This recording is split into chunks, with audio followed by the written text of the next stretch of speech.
Hi guys.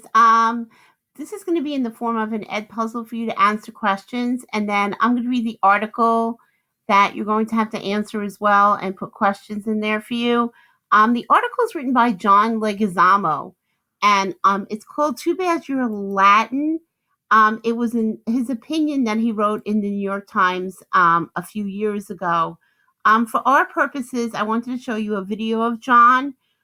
He was on Broadway, and when Broadway was open, and he's been on many, many TV shows. And we're going to talk about how his opinion and his views relate to our novel, Bodega Dreams. So I'm going to play a little video clip for you, and then we'll do the reading together.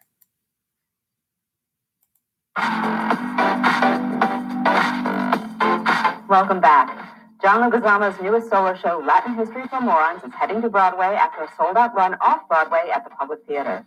In the show, Leguizamo offers a crash course across continents and centuries to discover the great figures of the Latino world.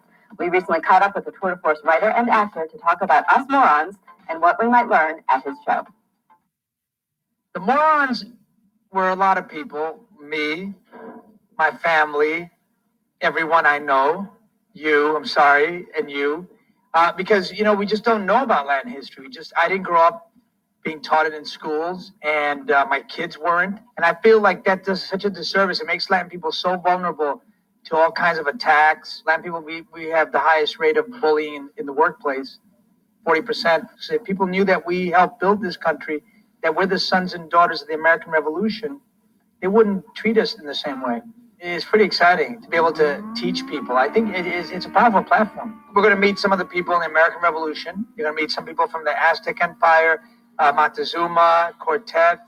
You're going to meet some Pizarro and Atahualpa, the king of the Incas, General Galvez, who was a Latin general in New Orleans who gave $70,000 worth of weapons to George Washington. So we helped fund the American Revolution. But it's just me.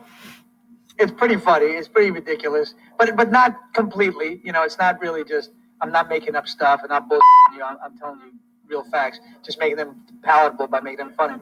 Although Leguizamo likes to joke around, his show grew out of a very real desire to find Latino heroes to look up to. The research paid off. My son was being bullied at school, and I wanted to find sort of the facts and the words to give him to protect himself. So he would do it with words and not be violent about it. I want him to protect himself verbally. So I started doing all this research to give him give him a little empowerment. I ended up being the one that I was being empowered, was me. The one that was being sort of self-worth was being built up was my own. And it was incredible to feel that. And I was going, oh my God, this show, if I can get this out there to the American public, the general public, to the Latin public, what difference can we make? Can we get these contributions back into textbooks? I've read enough texts to have my own class. I'm not sure they pay as well, though, as Broadway, so maybe not.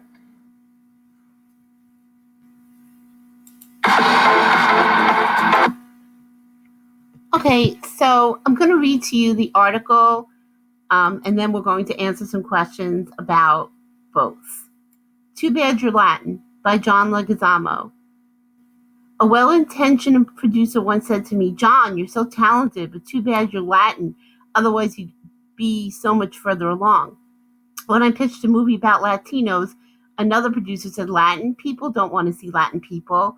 This is just not my experience, but a typical Latino person's experience in America. Donald Trump has done one good thing. He's galvanized a conflicted and diverse community.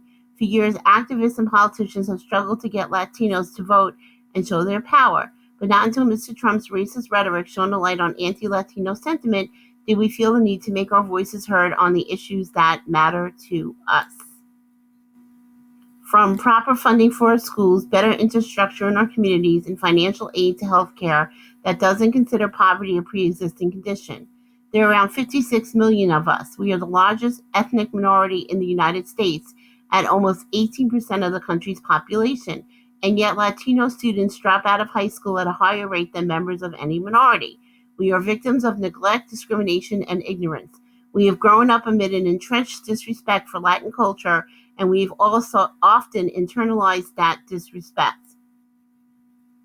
Bernardo de Galvez led a group of fighters against Britain in support of the American colonists during the Revolutionary War. Galveston, Texas is named after him. The dominant narrative is we have just illegally crossed the border or we are fresh off the boat. In fact, the Spanish are evidence of America's first original sin. We are mistreating indigenous people here long before the British brought slaves to the colonies. People forget that Latinos founded some of America's first cities.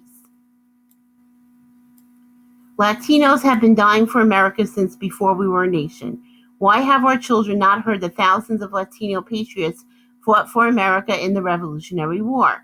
Bernardo de Gavis, a Spanish general, recruited Mexicans, Cubans, Native Americans, and free African Americans to fight against the British in the South, while Cuban women donated their jewelry and money to help the patriots. Where is the Ken Burns documentary about that?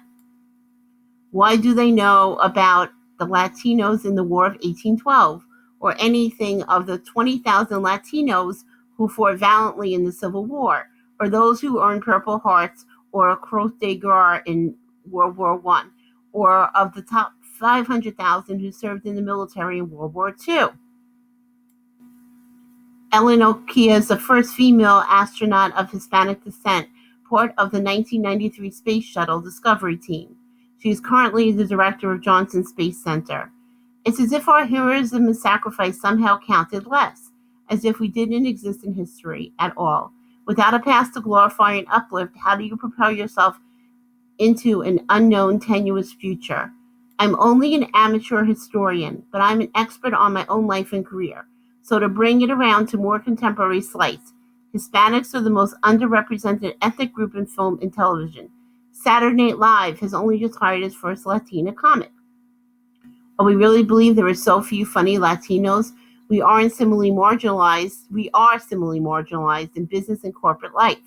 This exclusion sends a painful message to every Latino child about how he is seen and judged. Latino people face a double challenge: to create our own positive self-image while battling against the broader society portrays us. Without textbooks and schools that do justice to our contributions to the making of America, and without media representation expanding to include more Latin faces and voices, we are vulnerable to the demagogue like Mr. Trump claiming that we are all drug dealers, rapists, and criminals. But a range of studies find no link between violent crime and immigration. The fact is, the immigrants are a group commit far fewer crimes than the rest of the American population. Almost every immigrant is just here to make a better life for himself. That can be hard to do in the states where many immigrants live. Texas and Arizona in particular gerrymander Latino communities out of political power and limit funding to their neighborhoods.